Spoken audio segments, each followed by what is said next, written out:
This is how it ends. Abandonment. Dereliction. Demolition. Redevelopment. But how does a branch line die? Is it owing to poor patronage? Diminishing goods traffic? Underinvestment? Or other matters besides? And if a branch line such as this could be reinstated, would it be the right thing to do? This is the story of the Oxford, Witney and Fairford Railway, of its legacy and of the death of a branch line.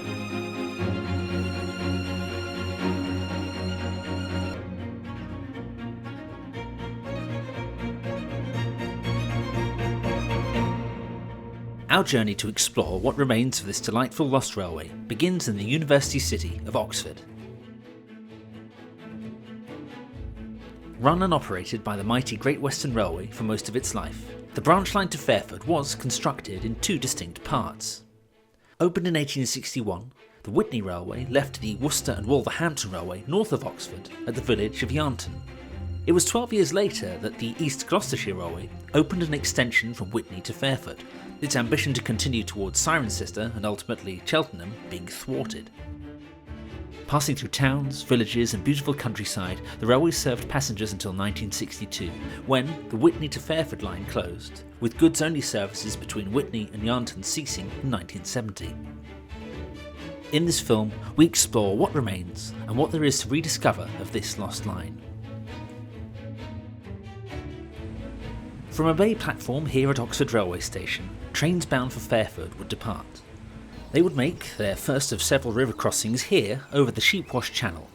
Note the now defunct Rewley Road swing bridge wedged open in the foreground. Travelling north, trains would diverge northwest from the Charwell Valley line to Banbury and onto the line for Worcester. This photograph captures the underbridge on the line just south of that first stop. And here it is today. Thus it was, after 3 miles and 65 chains, that trains would arrive at Yarnton Junction. We face back up the line towards Oxford, and the underbridge which we saw in the previous photograph is barely perceptible beyond the signal box. Despite appearing quite substantial, there was in fact no road connection to Yarnton Junction, just a footpath to the village, off to the left of this picture. Approximately the same view today. The line has been singled and the station and its buildings swept away. But if we root around in the undergrowth, the scattered bones of Yarnton Junction are still to be found long after its demolition in 1965.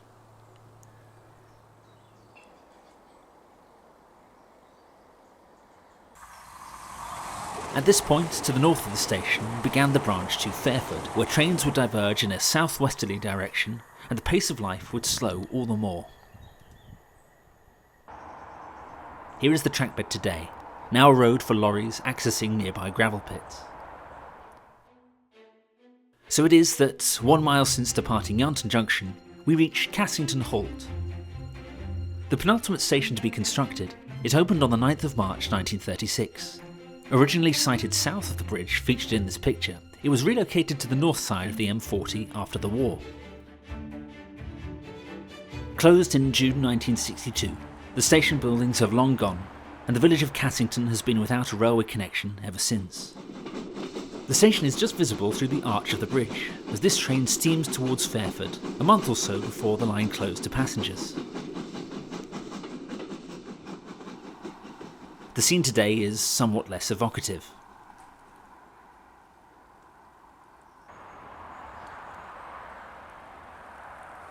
The railway would continue across this field. And before long, trains would cross the River Evenlode via this substantial bridge, which is still in situ today. The railway passed along this road. And here, also, tarmac has replaced track, where the B4449 occupies the railway's course into the next station. 7 miles and 12 chains since Oxford, trains would call at Eynsham railway station. Facing west towards Fairford, This superb photograph captures the scene. Here was the station building, signal box and goods shed.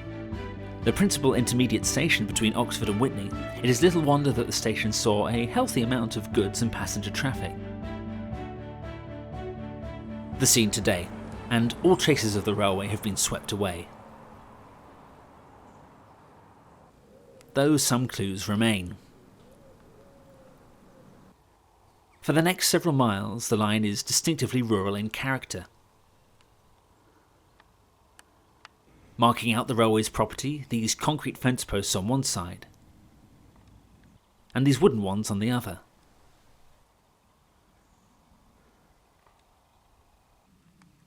Here the site of the crossing on Chilbridge Road. Under a mile later, railways proceeded through a shallow cutting followed by an embankment. Both now are overgrown, but the trackbed can still be found. Hereabouts are relics from the line, including this gate guarding an agricultural crossing. Battered by time and weather, scarcely fit for firewood, there's not a single bit of paint to hide those wrinkles. That poplar tree you hang upon is rotten, and all its early loveliness forgotten. The westward course of the railway is marked by this tree as we proceed into the next station. 9 miles and 22 chains from Oxford, we reach South Leigh. Few satisfying photos of the station during its years of operation can be found, but this one shows the presence of an early diesel rail car, infrequent visitors to the branch at this rural station. Other than the fact it is built on the station site, this house is in no way architecturally linked to the station of old. However, though adapted and extended in the years since the station's closure, the station house lives on as a private residence with a hump in the road where trains once crossed. We depart west, and the scene is a familiar one, with overgrown trackbeds. With the occasional fence and gate posts continuing to mark the railway's boundary. Let us break free and head for the sky, bearing witness to the railway's onward course, still visible after all these years.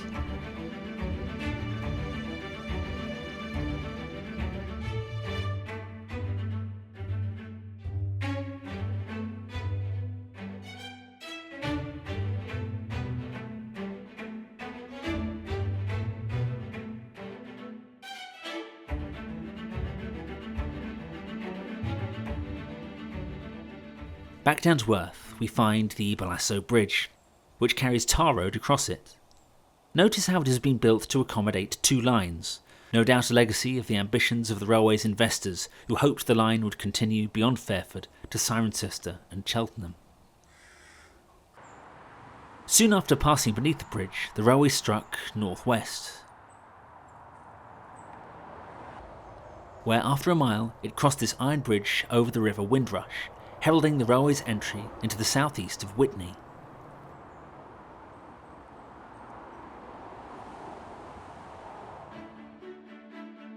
Our map here is not entirely accurate, for Witney hosted 2 stations. We stand at Witney Goods Junction, where, to the right, the railway advanced towards the line's original terminus.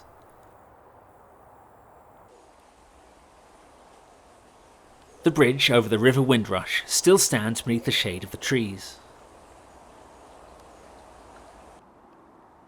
The terminus of the line, for a little over 10 years after opening, the railway's extension to Fairford saw to it that this original station was demoted to the role of goods station for the remainder of its years. As it happens, the goods station outlived its successor, continuing to handle goods long after the line closed to passengers in 1962. Only one building survived the site's dereliction and demolition, the goods shed, which today has been converted into offices. We return to Witney Goods Junction. Here began the East Gloucestershire Railway's extension to Fairford. From the Witney Goods Station Bridge, we see its overgrown companion to the south, by which trains made their way into the station. 11 miles and 74 chains from Oxford, Witney Passenger Station roughly marks the line's halfway point. In terms of both goods and passenger traffic, it was easily the most substantial station on the route.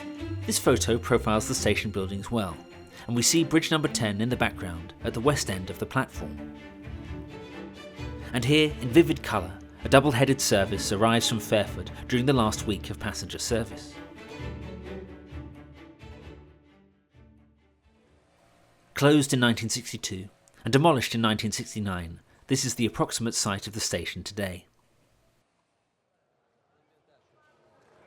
Here is a photograph of the last day of passenger services, when the crowds came out to bid farewell to the railway, which had served Witney for little over a century. And here is the same scene on June the 16th, 1962. This train would run non-stop to Fairford, whereupon it would return non-stop to Witney and from thence to Oxford.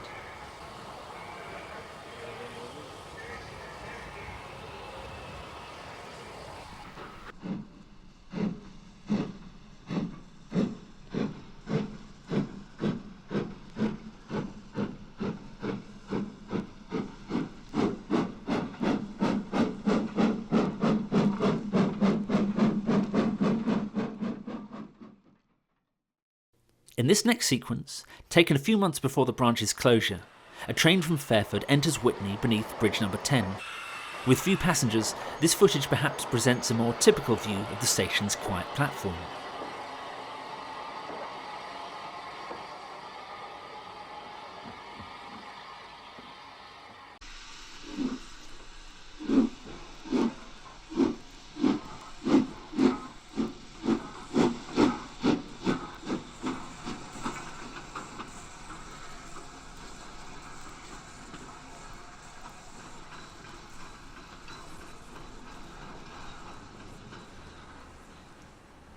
We view the station site from approximately the position of bridge number 10, also lost when the area was redeveloped.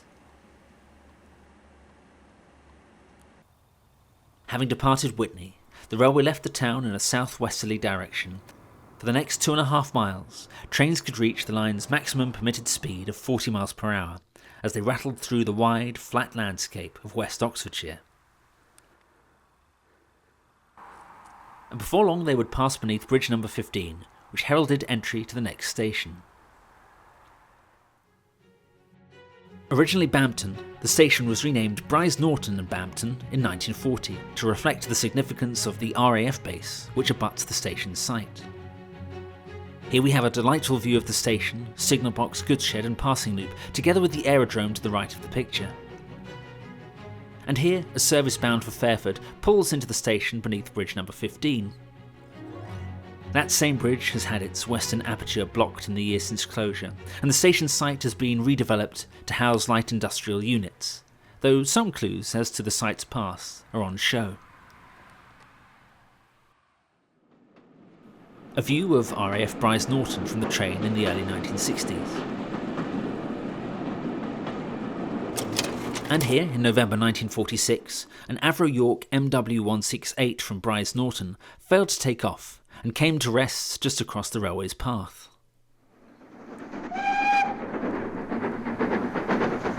Passing beneath bridge number 16, trains would arrive at the next station.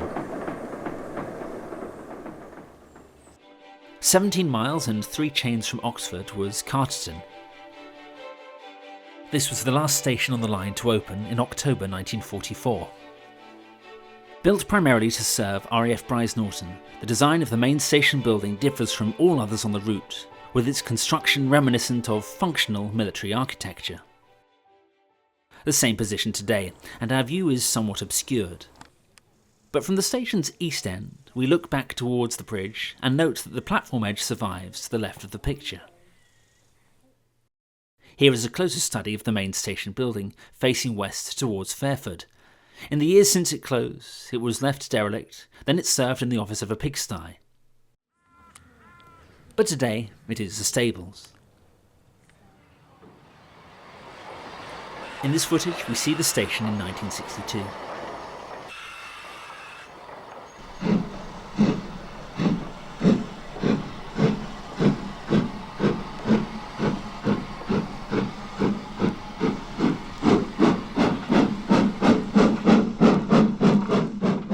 Only 56 chains from Carterton, we approach our next station, and whilst bridge number 18 still stands, our way through is otherwise blocked. So it is that 17 miles and 56 chains since departing Oxford, we reach Alvescot. Unlike other station buildings on the route, Alvescot was built of red brick rather than local stone. The same view today. For some years the station site has been home to a coal merchant's, and there is little to suggest a railway ever passed through this location. Departing Alvescot, the railway's course is marked by this slight embankment, where within moments the railway entered the beautiful open countryside.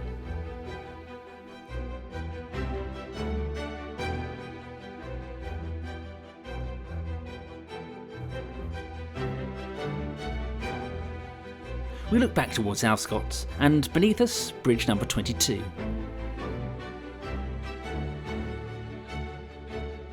Thus, after 19 miles and 68 chains, we reach the railway's most remote station, Kelmscott and Langford. Remote it may have been, but if this photograph is anything to go by, there is nothing to suggest that this was an excuse for standards to slip. The station is immaculate. The fact that only one person staffed the station speaks volumes about how Kelmscott and Langford served a generally scattered rural community. The same view today. The only obvious survivor of the station's demolition is the concrete lamppost. Now on the trackbed facing east towards Oxford, we see bridge number 22, the goods siding, and the pagoda-style station buildings. From the same spot, the trackbed today is engulfed in nettles, though it is said the platform can still be seen in the winter months. Once again, footage from 1962 offers us a glimpse of the station in its final year.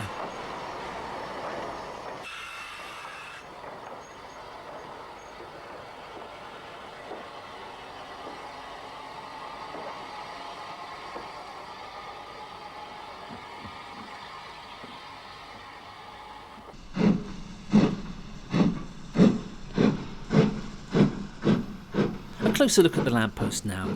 In the absence of electricity, the post would have been fitted with a winding mechanism so that a Tilly oil lamp could be hauled up to the top, casting light onto the platform below. A few paces away we find what little remains of the station's cattle dock. So our journey continues.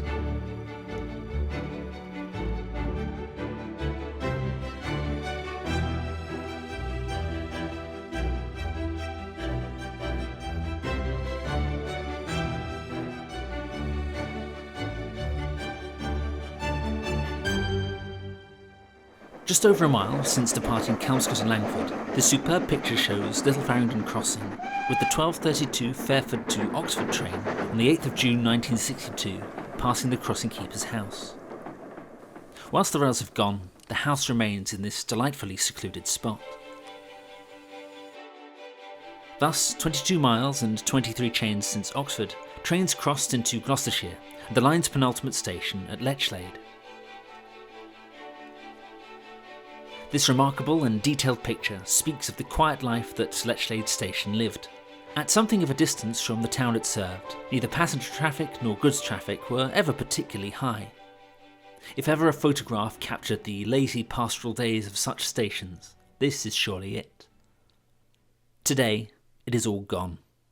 In its place, a recently developed housing estate sits on the site where trains once steamed. So our archive footage once again reveals what once was, and what is now irretrievably lost. These evocative images, which have accompanied our journey, were shot by Mr. Don Stoneham, a keen amateur filmmaker who, among other things, documented the changes which occurred to Witney and the surrounding area at the time. When it was clear the line was soon to be closed, Mr. Stoneham set out to capture the railway in the twilight of its life, for which we can be grateful.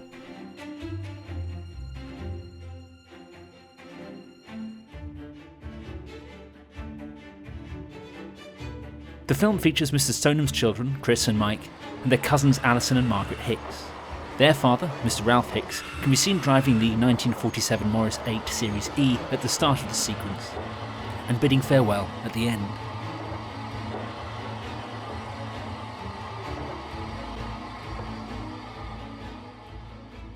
Fewer miles ahead now than there are behind, and we stand on the final surviving road overbridge before our journey's end.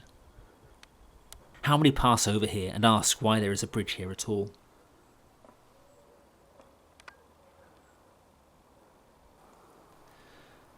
On the opposite side, the sorry state of the trackbed as we approach our final station. 25 miles and 42 chains from Oxford, we reach Fairford. Our position on the long-demolished road overbridge, number 29, gives us a fine view of this station, which was similar in appearance to Lechlade. The standard GWR signal box and East Gloucestershire Railway station buildings are to be found. Today, from approximately the same position, there's nothing to suggest the station was ever here. Facing east towards Oxford, Fairford station was located where the large warehouse is now sited. When it was clear that the railway would be a terminus rather than a through station, a generous yard was provided, the area now occupied by the warehouse yard and trees at the foot of the picture. Hereabouts was a turntable, water tower, sidings, engine shed and runaround loop. It was all here. All gone now. All gone. Nature has been busy in her reclamation in the 60 years since trains last departed Fairford.